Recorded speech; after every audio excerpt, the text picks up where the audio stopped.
जय हिंद साथियों, आप सभी का स्वागत है RLGS स्टडी यूट्यूब चैनल में। आज हम बात करने वाले हैं सौर मंडल के भाग नंबर 2 के बारे में। आज की जो वीडियो में हम बात करेंगे सौर मंडल का पार्ट नंबर 2 जो आपका पार्ट रहेगा उसके बारे में हम बात करने वाले हैं। इससे पहले भी हम पार्ट नंबर 1 में सौर अध्याय के बारे में बात कर चुके हैं, सौर मंडल के बारे में बात कर चुके हैं। और अगर आपने आपका जो इस वीडियो का या इस पार्ट का पार्ट नंबर 1 नहीं देखा है तो पहले आप पार्ट नंबर 1 देख लीजिएगा, तभी आपको समझ आएगा कि सौरमंडल क्या है। उसमें हमने सौरमंडल के बारे में बात करी थी, सौरमंडल क्या है, हमारे प्लैनेट्स क्या है, सूर्य के बारे में हमने पढ़ा था। तो पार्ट नंबर 1 जो है काफ़ी ज़्यादा वैल्यूएबल आपके एग्ज़ाम के लिए रहने वाला है। इसी के साथ अगर हम बात करें भाग नंबर 2 की, सौरमंडल पार्ट नंबर 2 की, तो ये भी ऑल कॉम्पिटिटिव एग्ज़ाम के लिए आपका काफ़ी वैल्यूएबल होने वाला है। सो इसी तरीके से आज हम बात करेंगे सौरमंडल के प्रमुख ग्रहों के बारे में कि कौन कौन से ग्रह सौरमंडल के अंदर है और उनका महत्वपूर्ण कार्य सौरमंडल में क्या है। सो दोस्तों, सबसे पहले हम आज बात करेंगे मरकरी के बारे में, यानी आपका जो बुध है उसके बारे में हम बात करने वाले हैं। तो दोस्तों, बुध जो ग्रह है ये सौरमंडल का सबसे छोटा ग्रह है। सौरमंडल का ये सबसे छोटा ग्रह है और ये सूर्य के बिल्कुल सबसे निकट है। जैसे कि हमने पार्ट नंबर 1 में जो हमने बात की थी डायग्राम के बारे में, हमने डायग्राम के माध्यम से उसको समझा था कि सौरमंडल में कौन सा ग्रह सूर्य के किस तरफ है और सूर्य के से कौन सा ग्रह कितना दूरी पर है। तो इसी तरीके से दोस्तों, ये सूर्य के सबसे नज़दीक ग्रह है कौन है, आपका बुध। इसका जो सबसे कम परिक्रमण समय, ये सब सूर्य का चक्कर सबसे कम समय में लगाता है, इसी के कारण इसका सबसे कम परिक्रमण समय है। और कितना है दोस्तों, 88 दिन। इसका मतलब ये 88 दिन में सूर्य का एक चक्कर जो है वो लगा लेता है। इसका कोई भी सैटेलाइट नहीं है दोस्तों, इसका कोई भी ना तो कृत्रिम और ना ही नेचुरल, इसका कोई भी प्राकृतिक और कृत्रिम उपग्रह नहीं है। इसके ऊपर दोस्तों दिन कैसे होते हैं, गर्म, और रातें कैसी होती है, ठंडी होती है। इसका मतलब ये नहीं है दोस्तों कि ये अगर ये सूर्य के नज़दीक है तो सबसे गर्म ग्रह है। तो इसके ऊपर दिन तो गर्म होते हैं परंतु रातें कैसी रहती है दोस्तों, ठंडी रहती है। और ये धूसर रंग का जो दोस्तों है वो दिखाई देता है, आप देख सकते हैं यहाँ पे धूसर रंग का ये दिखाई देने वाला ग्रह है। सो हमने ये बात करा मरकरी के बारे में। तो मरकरी के बारे में पहली बात तो दोस्तों कि सबसे छोटा ग्रह है, सूर्य के सबसे निकट है और सबसे आपका जो है तीव्र गति से क्या है, परिक्रमण करता है। लगभग 88 दिन में सूर्य का एक चक्कर लगा लेता है। इसका कोई भी सैटेलाइट नहीं है। इसके ऊपर दिन कैसे होते हैं, गर्म, और रातें कैसी रहती है, ठंडी। और यह धूसर रंग का दिखाई देने वाला ग्रह है दोस्तों। इसी के साथ आगे बढ़ते हुए दूसरे नंबर पे हम बात करने वाले वीनस यानी शुक्र के बारे में। तो शुक्र की अगर दोस्तों बात करें तो इसमें हाइड्रोजन और हीलियम की अधिकता रहती है और इसी कारण से सबसे ज़्यादा चमकीला है। दोस्तों, मैंने आपको बताया था कि हाइड्रोजन और हीलियम के कारण ही सूर्य क्या है, प्रकाश पैदा करता है। तो इसी कारण से इस ग्रह के ऊपर भी हाइड्रोजन और हीलियम की अधिकता रहती है, जिसके कारण ये चमकता हुआ दिखाई देता है। इसी कारण से इसे चमकीला ग्रह भी कहा जाता है। इसमें कार्बन डाइऑक्साइड की अधिकतम मात्रा रहती है दोस्तों, लगभग 98% कार्बन डाइऑक्साइड की जो सबसे ज़्यादा मात्रा है इस ग्रह के ऊपर रहती है। और इसी कारण से ये सबसे गर्म ग्रह है, सबसे गर्म ग्रह है। ठीक है, इसका मतलब ये नहीं सूर्य के नज़दीक होने पर जो बुध है वो गर्म ग्रह नहीं है, बल्कि गर्म ग्रह कौन सा है, आपका शुक्र है। कारण क्या है, CO2 की अधिकता। क्योंकि दोस्तों CO2 जो है वो ग्लोबल वार्मिंग के लिए जानी जाने वाली गैस है। और हमारे एटमॉस्फेयर में हम पिछले वीडियो में बात कर चुके हैं कि हमारे जो पृथ्वी के वायुमंडल में 0.03% जो है आपकी कार्बन डाइऑक्साइड है, और जिसका लगातार बढ़ने के कारण जो है वैश्विक तापमान की जो है ये एक प्रकार की बहुत बड़ी समस्या है। इसी कारण से यहाँ पर CO2 की जो मात्रा है 98% है। इसी कारण से ये ग्रह जो है वो सबसे गर्म ग्रह है। ये जो ग्रह है दोस्तों चमकीला होने के कारण इसे सांझ और भोर का तारा भी कहा जाता है। सांझ होती है दोस्तों सुबह और भोर होती है शाम। सुबह मॉर्निंग स्टार और इवनिंग स्टार भी इसे कहा जाता है। ठीक है, इवनिंग स्टार और मॉर्निंग स्टार किस ग्रह को कहते हैं, शुक्र को कहते हैं। इसे पृथ्वी की बहन यानी सिस्टर ऑफ द अर्थ भी इसे कहा जाता है। ये पृथ्वी के सबसे निकट है दोस्तों, ये पृथ्वी के सबसे निकट है, इसीलिए इसको पृथ्वी की बहन भी कहते हैं। इसका आकार, भार और घनत्व पृथ्वी के समान है और इसी कारण से इसे ट्विन्स ऑफ द अर्थ भी कहा जाता है। ट्विन ऑफ द अर्थ कहते हैं। ठीक है, ट्विन ऑफ द अर्थ इसे कहा जाता है, यानी पृथ्वी का जुड़वा ग्रह इसे कहते हैं। इसका भी दोस्तों कोई उपग्रह नहीं है, इसका भी कोई सैटेलाइट नहीं है, ना तो आपका नेचुरल है और ना ही कृत्रिम है। और सूर्य का ये वामावर्त दिशा में चक्कर लगाता है दोस्तों, पूरब से पश्चिम। तो ये आपने काफ़ी ज़्यादा ध्यान रखना है, काफ़ी ज़्यादा ध्यान रखने लायक ये बात है कि ये जो सूर्य का जो चक्कर लगाती है वो एंटी क्लॉकवाइज लगाता है दोस्तों। यानी जो आपके बाकी ग्रह है वो पश्चिम से पूर्व की ओर लगाते हैं, जबकि ये कैसे लगाता है, पूर्व से पश्चिम की ओर जो है सूर्य का परिक्रमण करता है।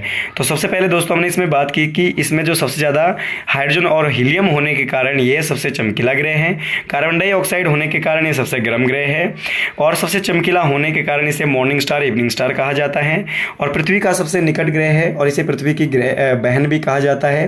आकार, भार यानी आपका जो शेप, आपका वेट एंड डेंसिटी इसकी जो है पृथ्वी के समान है, इसी कारण से इसे पृथ्वी का जुड़वा ग्रह भी कहते हैं। इसका कोई भी सैटेलाइट नहीं है दोस्तों, और ये जो है एंटी क्लॉकवाइज जो है सूर्य का चक्कर लगाता है, और किस डायरेक्शन से किस डायरेक्शन में लगाता है दोस्तों, पूरब से पश्चिम की ओर लगाता है। तो ये हमने बात करा किसके बारे में, वीनस के बारे में। इसी तरीके से आगे बात करते हैं अर्थ के बारे में। तो अर्थ की अगर बात करें दोस्तों, तो पृथ्वी के बारे में मैक्सिमम लोगों को, आप सभी लोगों को पता ही है कि हमारा जो इस समय हम जो है पृथ्वी पर बड़ी आपके जो है खुशहाली पूर्वक रहते हैं। तो हमारा जो पृथ्वी है उसे नीला ग्रह कहते हैं दोस्तों। हमारी जो पृथ्वी को क्या कहते हैं, नीला ग्रह कहते हैं, क्योंकि आप जैसे देख सकते हैं कि इसमें पानी की जो मात्रा है वो सबसे ज़्यादा अधिक होने के कारण इसे नीला ग्रह भी कहा जाता है। तो इसके ऊपर पानी की अधिकता है, लगभग पानी कितना पाया जाता है, 71%, और जो लैंड है, जो आपकी ज़मीन है, वो बहुत कम मात्रा में पाई जाती है दोस्तों, केवल 26% जो इसके ऊपर लैंड पाया जाता है, भूभाग इसके ऊपर पाया जाता है। तो पानी की अधिकता के कारण इसे नीला ग्रह कहते हैं। और इसके जो पानी की अधिकता है, लगभग इसमें 5 महासागर आपके स्थित हैं हमारी पृथ्वी पर, जिसमें कि आपका सबसे बड़ा प्रशांत महासागर है, पैसिफिक ओशियन है, उसके बाद आपका अटलांटिक महासागर है, उसके बाद आपका जो है हिंद महासागर है, अंटार्कटिका महासागर है, सबसे छोटा आपका आर्कटिक महासागर है। इसी तरीके से भूभाग की अगर बात करें तो भूभाग में हमारे जो है लगभग 7 महाद्वीप आ जाएंगे। एशिया है, यूरोप है, अफ्रीका है, उत्तरी अमेरिका, दक्षिण अमेरिका है, और आपका ऑस्ट्रेलिया, और प्लस आपका अंटार्कटिका। इस तरीके से आपके 7 महाद्वीप हैं। अगर हम इसमें बात करें झुकाव की, तो इसका जो झुकाव है दोस्तों, ये अपने अक्ष पर 23.5 डिग्री झुका हुआ है। अपने अक्ष पर जो है हमारी पृथ्वी 23.5 डिग्री झुकी हुई है, और अपने आधार पर लगभग 66.5 डिग्री जो है झुकाव हमारी पृथ्वी का है। हमारी पृथ्वी का जो घूर्णन चाल है, घूर्णन का मतलब है जब पृथ्वी अपने आप का चक्कर लगाती है दोस्तों, ठीक है, अपने आप का एक चक्कर लगाती है, तो हम उसे कहते हैं घूर्णन का चाल। तो हमारी पृथ्वी की जो घूर्णन चाल है वो 26 घंटे आपके जो 56 मिनट और 42 सेकंड। तो हमारी जो पृथ्वी है अपने आप का एक चक्कर लगाने में 23 घंटे 56 मिनट और 42 सेकंड आपके लगाती है। जबकि परिक्रमण चाल, परिक्रमण का मतलब दोस्तों हम पिछले वीडियो में बात कर चुके हैं कि जो परिक्रमण होता है वो आपका सूर्य के चारों तरफ किसी ग्रह का चक्कर लगाने की क्रिया को परिक्रमण चाल कहते हैं। तो हमारी जो पृथ्वी है वो 365 दिन और 6 घंटे का जो समय है वो सूर्य का चक्कर लगाने में लगाती है। यानी सूर्य का जो एक चक्कर लगाती है हमारी पृथ्वी, वो 365 दिन और 6 घंटे के अंदर जो है वो लगा देती है। और इसी कारण से हमारी धरती पर आपके जो है वर्ष परिवर्तन और ऋतु परिवर्तन भी होता है। इसी के साथ आगे बढ़ते हुए दोस्तों, पृथ्वी की अगर बात करें तो पृथ्वी पर जो है आपका पृथ्वी की जो घूर्णन गति से क्या होता है दोस्तों, दिन और रात बनते हैं। मैंने पिछली वीडियो में भी आपको ये इसी बारे में बात कराया था। अगर आपने पार्ट नंबर 1 नहीं देखा है, पार्ट नंबर 1 जो है काफ़ी ज़्यादा इंपॉर्टेंट रहने वाला है, इसीलिए आप पहले पार्ट नंबर 1 देख लीजिएगा। उसी के बाद आपको ये समझ आएगा कि आपने जो है किस तरीके से इसको स्टार्ट करना है। तो पृथ्वी की जो घूर्णन जो आपकी जो गति है दोस्तों, वो पृथ्वी की घूर्णन गति मैंने आपको बताया था कि पृथ्वी की जो घूर्णन गति है वो 23 घंटे 56 मिनट 42 सेकंड का समय लगती है। और इसी घूर्णन गति के कारण दोस्तों धरती पर दिन और रात आपके जो है बनते हैं। ध्यान रखना, दिन और रात बनने की जो घटना होती है दोस्तों वो पृथ्वी की घूर्णन गति से होती है। और परिक्रमण गति से जो होता है दोस्तों वार्षिक परिवर्तन और ऋतु परिवर्तन होता है। यानी हमारी धरती पर जो ऋतुएं बदलती हैं, साल बदलते हैं, वो परिक्रमण गति से होता है। जबकि जो हमारे धरती पर दिन और रात बनते हैं वो पृथ्वी की आपकी जो है किस गति से होता है, आपका घूर्णन गति से होता है। क्योंकि सूर्य का जो प्रकाश है पृथ्वी के जिस हिस्से पर पड़ेगा वहाँ पर क्या हो जाएगा दोस्तों, दिन हो जाएगा। और जो पिछला साइड है दोस्तों, इस साइड वाला हिस्सा, वहाँ पर क्या हो जाएगी, रात। अब धीरे धीरे जैसे ही पृथ्वी घूर्णन करेगी तो ये वाला हिस्सा क्या आ जाएगा, पृथ्वी के आगे, सूर्य के आगे आ जाएगा। तो यहाँ पर क्या हो जाएगी, लाइट हो जाएगी, दिन हो जाएगा। और जो पिछले वाला हिस्सा है वहाँ पर क्या हो जाएगी, रात हो जाएगी। पृथ्वी की अगर हम बात करें दोस्तों तो इसका एकमात्र उपग्रह है चंद्रमा। एकमात्र उपग्रह कौन है, चंद्रमा। और वो भी कैसा है, नेचुरल है दोस्तों। कैसा है, नेचुरल यानी प्राकृतिक है। तो इसके बारे में अगर बात करें तो चंद्रमा का अपना प्रकाश नहीं है दोस्तों। तो चंद्रमा का जो प्रकाश है जो धरती पर हमारे को चंद्रमा, धरती से हमारे को चंद्रमा चमकता हुआ दिखाई देता है, एक्चुअल में चंद्रमा का अपना प्रकाश नहीं है। पहली बात तो ये दोस्तों कि सूर्य के अलावा सौरमंडल में कोई भी ऐसा ग्रह या कोई भी ऐसा उपग्रह नहीं है जिसके पास अपना प्रकाश है। सूर्य के प्रकाश से ही सारे के सारे ग्रह, उपग्रह और आपके जो उल्का पिंड है वो आपके जो है प्रज्वलित होते हैं। तो चंद्रमा के पास भी अपना कोई प्रकाश नहीं है। जब सूर्य की किरणें चंद्रमा के ऊपर पड़ती है तो चंद्रमा से टकरा कर जो वो धरती पर आती है उसे बोलते हैं प्रकाश परावर्तन। तो प्रकाश परावर्तन के कारण ही दोस्तों ये जो है आपकी पृथ्वी पर आती है। और पृथ्वी पर चंद्रमा का प्रकाश आने में जो समय लगता है 1 मिनट और 28 सेकंड लगते हैं, जबकि सूर्य का जो प्रकाश है दोस्तों वो धरती पर आता है वो आपका 8 मिनट और 16 सेकंड के अंदर ये आता है। पृथ्वी पर जो सूर्य का लाइट है वो 8 मिनट और 16 सेकंड के अंदर आता है, और जो आपका चंद्रमा का प्रकाश है दोस्तों 1 मिनट 28 सेकंड में आता है। पृथ्वी का ये एकमात्र चंद्रमा जो है दोस्तों पूरे सौर मंडल का एकमात्र ऐसा सैटेलाइट है, एकमात्र ऐसा उपग्रह है जिसका घूर्णन और परिक्रमण काल सेम है। ठीक है, ऐसा बहुत कम होता है दोस्तों। ऐसा पूरे सौर मंडल में केवल एकमात्र चंद्रमा ही है जिसका घूर्णन और परिक्रमण जो काल है बिल्कुल सेम है, यानी 27 दिन 8 घंटे। ये 27 दिन में अपने आप का एक चक्कर लगाता है और इतने ही समय में पृथ्वी का भी एक चक्कर लगाता है। तो पृथ्वी के चारों तरफ घूमने में भी ये 27 दिन 8 घंटे लगाता है और अपने आप का चक्कर लगाने में भी ये 27 दिन 8 घंटे का समय लगाता है। तो ऐसा करने वाला एकमात्र जो है आपका वो कौन है? चंद्रमा। चंद्रमा पर धूल के बने बादलों को दोस्तों शांति सागर कहा जाता है। तो ये आपने ध्यान रखना, शांति सागर कहाँ पर स्थित है? पृथ्वी के ऊपर है, और पृथ्वी के चंद्रमा के ऊपर है। पृथ्वी का जो उपग्रह है एकमात्र चंद्रमा, उसके ऊपर ही आपका शांति सागर है।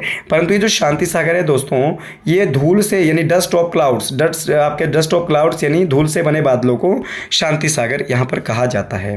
तो ये हमने बात करी दोस्तों पृथ्वी के बारे में। आई होप आपको ये वीडियो अच्छी लगी होगी, समझ आया होगा। और अगर वीडियो अच्छी लगी है, समझ आया है, तो आप वीडियो को लाइक कर लीजिएगा, सब्सक्राइब कर लीजिएगा चैनल को, और शेयर जरूर कर लीजिएगा, क्योंकि आपको समझ तभी आएगा अगर आप पूरी की पूरी वीडियो वॉच करते हैं, पूरी की पूरी वीडियो देखते हैं, तभी आपको समझ आएगा कि कौन सा जो फैक्ट है, किस तरीके का फैक्ट और किस तरीके का कॉन्सेप्ट जो है इसके अंदर आपका जो है बताया गया है। ठीक है, तो इसी के साथ आगे बढ़ते हुए दोस्तों आगे अगर हम बात करें चंद्र ग्रहण की, कल हमने बात करी थी सूर्य ग्रहण की। मैंने आपको कल बताया था कि सूर्य ग्रहण कब लगता है।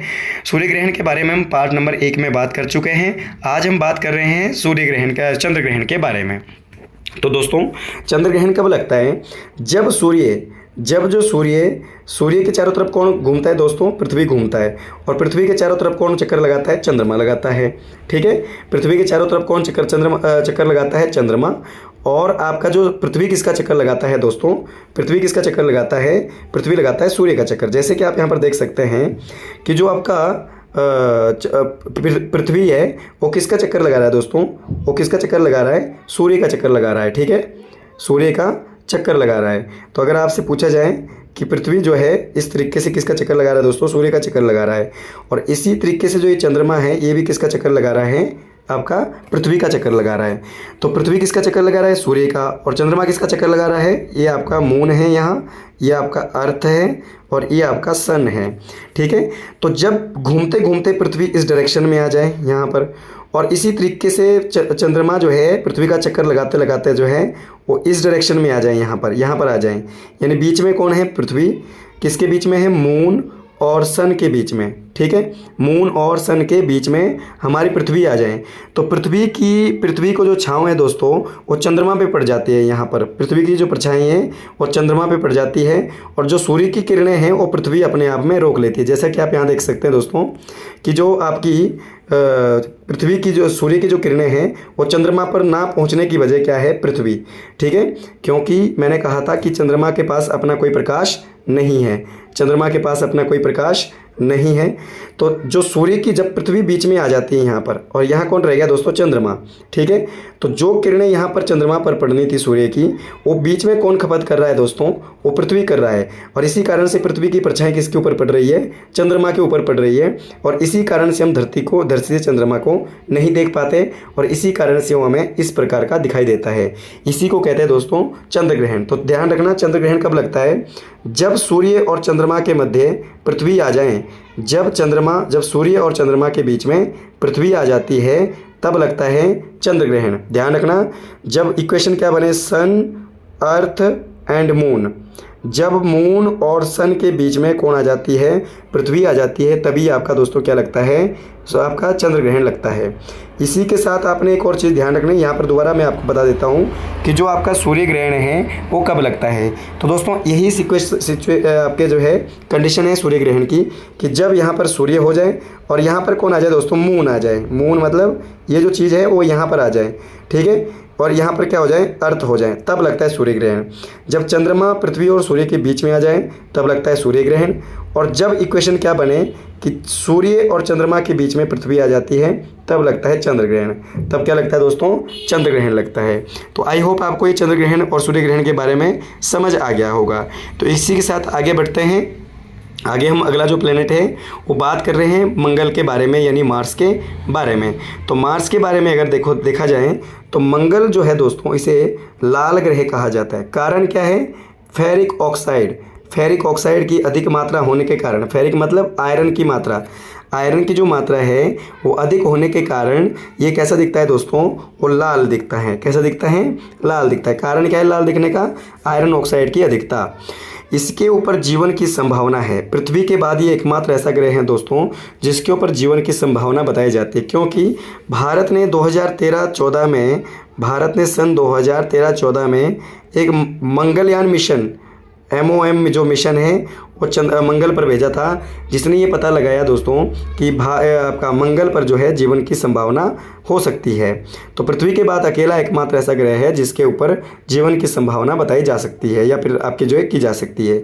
ये दोस्तों अपने अक्ष पर 25 डिग्री झुका हुआ है और इसके पास जो है 2 उपग्रह हैं दोस्तों। कितने उपग्रह हैं, 2, जिनमें से एक का नाम है दोस्तों फोबोस और दूसरे का नाम है डिमोस। इसके पास कुल 2 सैटेलाइट है। इसके पास कुल जो है वो 2 सैटेलाइट है। एक का नाम है दोस्तों फोबोस और दूसरे का नाम है डिमोस। दूसरे का नाम क्या है, डिमोस। फोबोस इसके पास बड़ा है, इसका जो बड़ा उपग्रह है वो कौन सा है, फोबोस। और डिमोस जो है इसका तो छोटा है ही, परंतु पूरे सौरमंडल का ये सबसे छोटा उपग्रह है।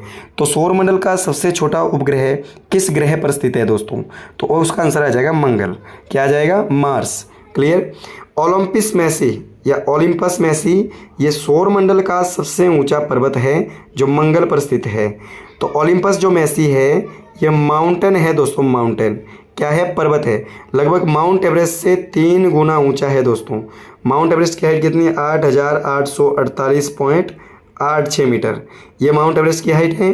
तो इससे 3 गुना ऊंचाई पर कौन है दोस्तों, वो है आपका ओलिम्पस मैसी। कौन है दोस्तों, ओलिम्पस मैसी है। तो ये भी आपने बात ध्यान रख लेना है। तो ओलिम्पस मैसी क्या है दोस्तों, आपका मंगल पर स्थित सौरमंडल का सबसे ऊंचा जो है वो आपका पर्वत है। इसी तरीके से अगर हम आगे बात करें, ओलिम्पस मैसी के बारे में हम बात कर चुके हैं।